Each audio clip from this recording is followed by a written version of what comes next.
Las Vegas, known for gambling, shopping, fine dining, entertainment, and nightlife.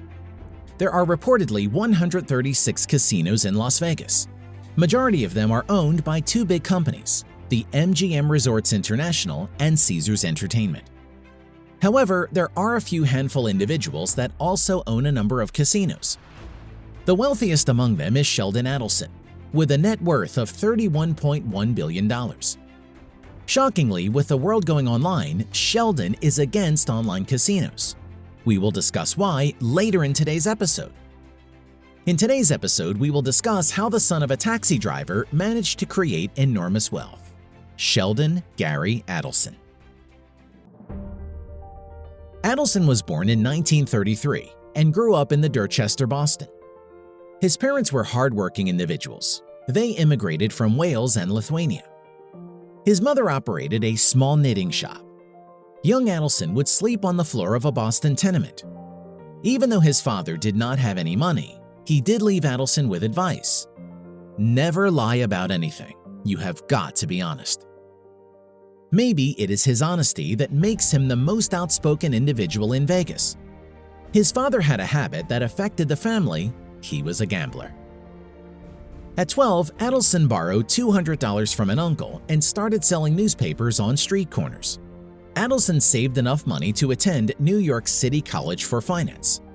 However, he decided to drop out and join the U.S. Army to fight in the Korean War. He also worked as a court stenographer on Wall Street. Being a stenographer helped him meet and make important connections with wealthy individuals in the business.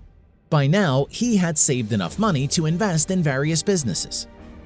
Sheldon started off by selling toiletry kits and then started a business named De-Ice-It, which sold a chemical spray to help clear frozen windshields.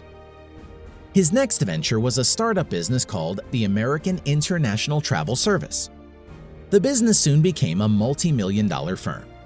This was his most profitable business to date. But as it is in business, he lost his fortune when the stock market declined in the late 1960s. Adelson was on the lookout for opportunities. While attending a trade convention on condominiums in Anaheim, California, Adelson read that a magazine on condominiums had started the convention. This gave him an idea. He decided to start a convention for computers. He created the Computer Dealer Expo known as COMDEX. This is where he made his first big fortune. Computers at the time were not as popular. Many business owners told him that they were not interested in buying or selling computers. But Adelson believed in COMDEX and never backed down. Within a year, the company quadrupled in value, much more than what Adelson was expecting. By 1995, Adelson and his partners sold COMDEX shows to SoftBank Corporation for $862 million. Adelson's walked out with over $500 million. At 55, Adelson was planning to change Las Vegas. He was focusing on a convention-based marketing business model, something that was unheard of in 1988. He and his partners purchased the Sands Hotel and Casino for $128 million. However, when he looked closely at refurbishing it, he soon realized that the cost of repairing would be a lot more. So he tore it down completely and designed a new casino. With the vision to provide outdoor gondola rides, a place to gamble, shops, and feature the best entertainments, the Venetian opened doors in 1999. In the late 2000s, Adelson decided to build a casino resort in Bethlehem, Pennsylvania. It is one of 5 standalone casinos that were awarded a slots license by the Pennsylvania Gaming Control Board in 2006. The casino opened in 2009. In 2002, Adelson wanted to go international. His next casino venture was in Macau, China, the Chinese gambling city. The Sands Macau opened its door in 2004, built on the principle of affordable luxury and the best amenities. The Sands Macau became an instant international success. He recovered his initial $265 million investment in 1 year. Because he owned 69% of the stock, when he took the company public in December 2004, his personal wealth jumped 14 times higher.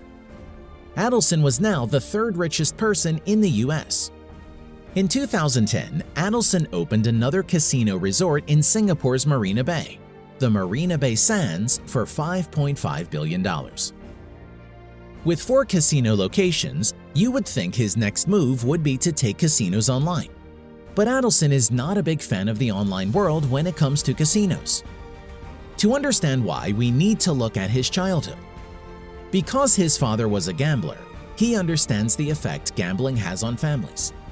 By taking casinos online, you never know who is gambling and under what conditions. As with things online, retailers never physically see their customers. And in the gambling world, that's a major problem.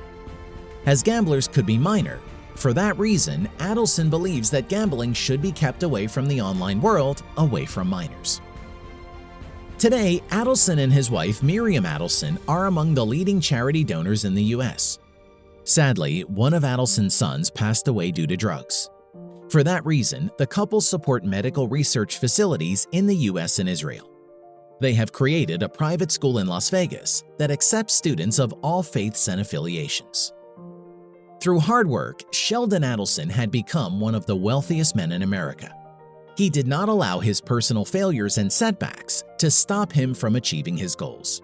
More importantly, he used his personal fortune to bring change in the medical field and school system. Help us bring change in the world by joining us on our mission. Until next time, have a good one.